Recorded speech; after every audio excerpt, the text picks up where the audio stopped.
Hi class, this is the final sales audio PowerPoint. It covers chapters 9 and 10.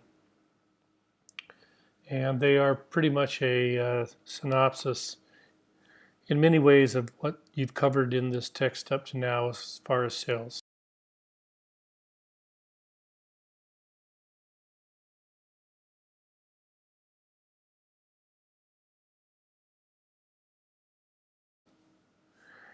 And just keep in mind that sales is all about building long-term relationships over time. And you do that by adding value to the customer's operations for whom you are serving. And it's really just following good business practices.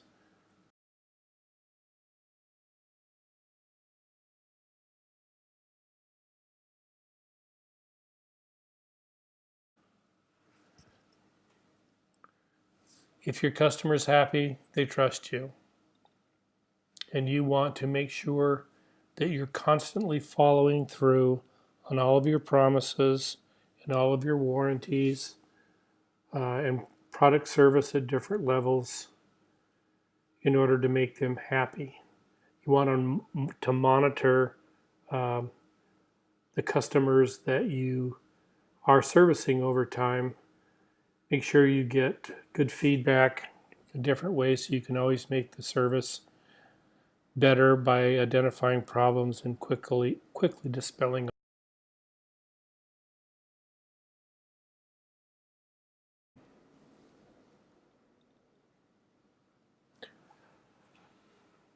Customer relationship management is all about, again, making your customers happy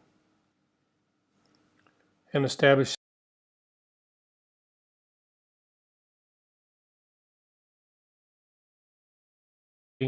long-term relationships. This is a good slide, actually. You can pause it and read through it. I'm not going to go through them all one at a time.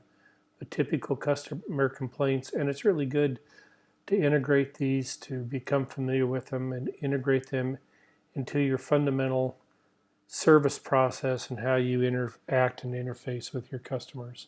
If you know these are issues, they're standard complaints, then you can be looking for them so that and identifying them so you can quickly resolve them.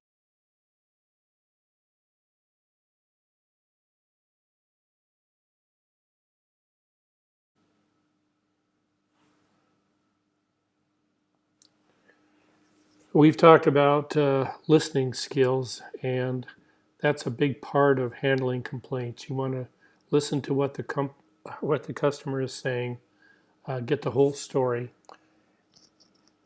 ferret out what they would see as a resolution, and then essentially negotiate that with them.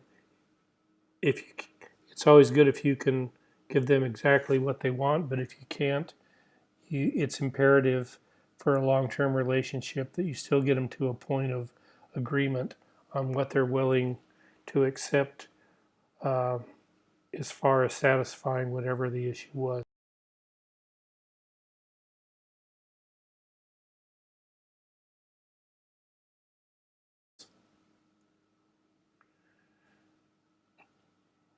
So we go back again to it's all about adding value, and you do that 4 different ways. The first, it begins with providing quality customer service, meeting customers' expectations, developing a service strategy, and then concentrating on the dimensions of customer service.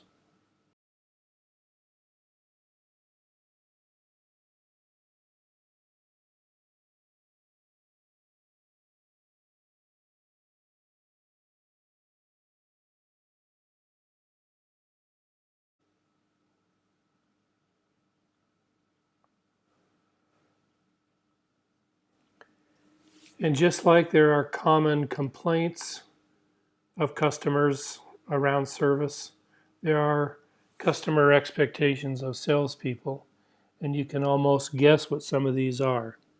Certainly, they want you to be respectful and timely and reliable and accurate and empathetic to their needs, all sorts of things. Let's see what they have. And there is most of them of what I just said. Again, I would suggest you stop and take a look at these to read through them if you need time. Just put it on pause.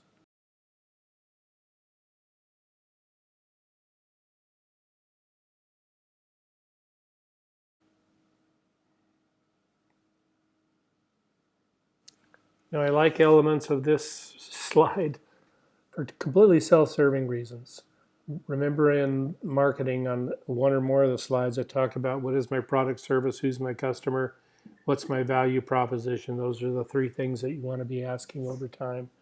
So if you are going to develop a service strategy, you want to ask these questions. And by golly, they've got what's our business, who's our customer, what's our value proposition. If you figure that a value proposition is a set of benefits or promises that you make to the customer. So again, you can read through the rest of them. But again, these are fairly repetitive in what the theme is, at least. This is all about finding a way, a standard practice, set of procedures, set of processes that you're going to go through in actualizing or effective the level of service to your customers that you know that you can provide and that they expect.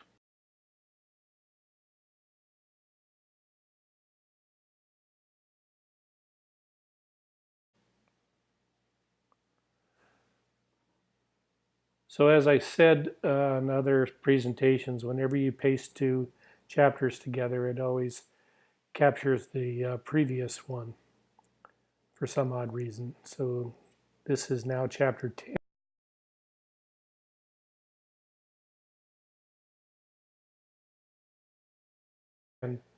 which is really centers on self-leadership. You know, the steps that you can take to become successful as a salesperson.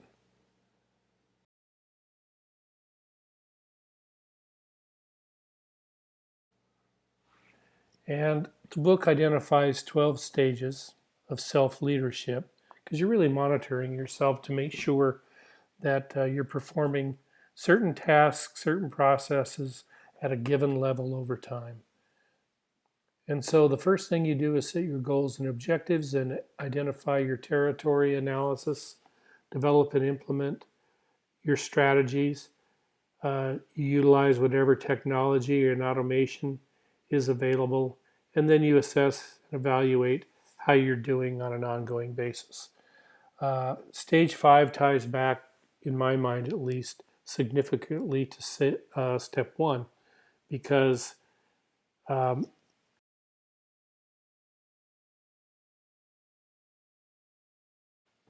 you want to set good goals that are inspirational, and you want to set objectives that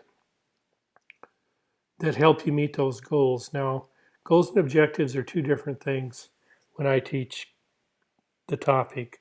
Goals are broad general statements. Let's say you're a real estate company and you can say, I want to become one of the premier real estate companies in my hometown, or I want to become one of the premier commercial real estate agents in my territory. And so that's a broad statement as a goal. And then objectives, good objectives are always quantified and they're measurable. And so you could say they normally are set on either a 3 or 5 year schedule, and you might have 1 to 3 objectives for any given year. So let's stick with a real estate theme and say I want to be a premier real estate company in this town. So you set 2 or 3 germane objectives to achieve that goal. Let's start with year 1. You state them in general or specific, rather, common business terms, like I want to increase my market share by 20%, or I want to increase my commissions by X dollars.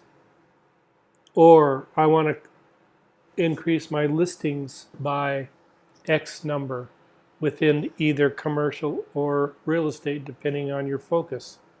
So you set those objectives. Again, they're quantified, they're achievable within a given time period.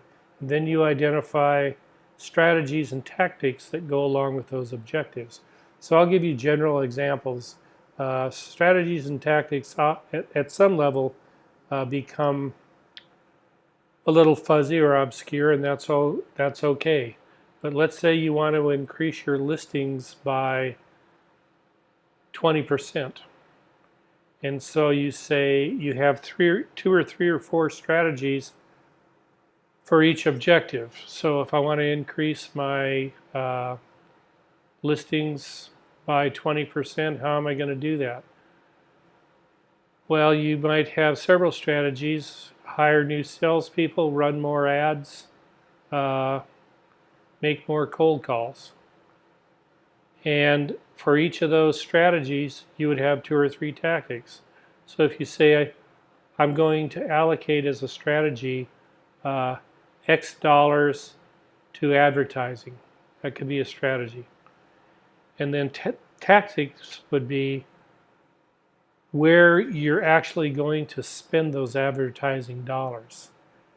So tactics are generally what people confuse with being marketing, but that's sort of the day-to-day processes that are things that you do that you've written down on your calendar to kind of keep you directed toward achieving your overall objectives through, again, semi-specific strategies. So that's the best example I can give you in the moment here. But I'm a real believer in management by objective. It was conceptualized by Peter Drucker. When I worked for the government 20 years ago, it was used quite a bit, and I used it in my private practice and my personal life. I'm not anal retentive in the least, but when I need to get organized, that's what I do. I just lay out a series of objective strategies and tactics for a given period of time. And whether you're writing a business plan or a marketing plan, it really paints a picture for you and others that might be concerned with this, whether they're salespeople that are working for you, your manager, those underneath you, of what you're going to do. And if you've done a good job, if you've done it well, the tactics as they're performed, you can actually weigh their contribution to the overall strategies that they're related to, and then ultimately back to the objectives. So you can identify the things that work, the things that don't, and get rid of the things that don't, including, in some cases, people.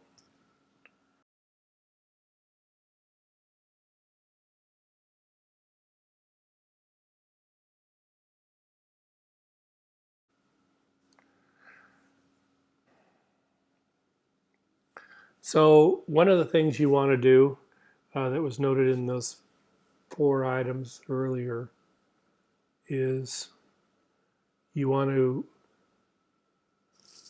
if you're in sales, you want to survey the area of your customer base and then identify prospects. You want to identify sources that could help you in this sense, like other businesses, other salespeople, organizations like Chamber of Commerce, Toastmasters, whatever, wherever you can find trade shows, it doesn't matter. That's part of your plan, actually, that you lay out. You're going to contact these appropriate places to expand your customer base or extent of contacts with customers.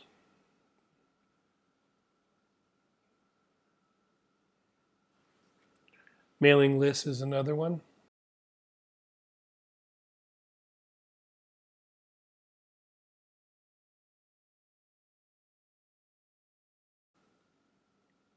You want to classify your accounts, and you want to divide them up so that you can manage them in different groups. So you might classify them by industry and or company size, location, whatever. And this again, this doesn't require statistical analysis, but it kind of looks at your portfolio of customers, and again, it's another way to help you manage them.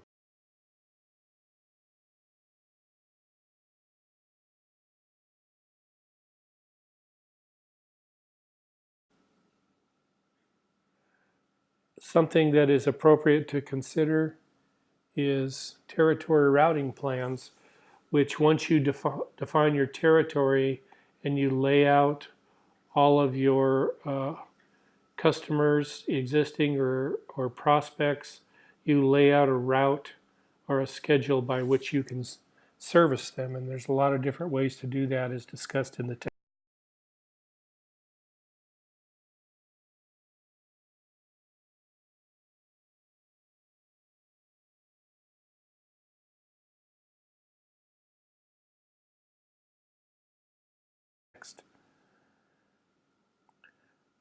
Lastly, you want to embrace technology that can help you in your sales effort and achieving your objectives. And there's a lot of good analytical data out there to help you in customer relationship management. One of them is Salesforce.com. It's pretty common. I haven't used it personally, but I'm aware of it. I've actually had them guest speak in my classes when they were first starting in at least the Portland area. And the stock symbol for that company, Salesforce.com, is CRM, i.e. the acronym for Customer Relationship Management. So there's a lot of sources out there that you can use, again, and you just have to do the research. So this is the end of the sales audio PowerPoint.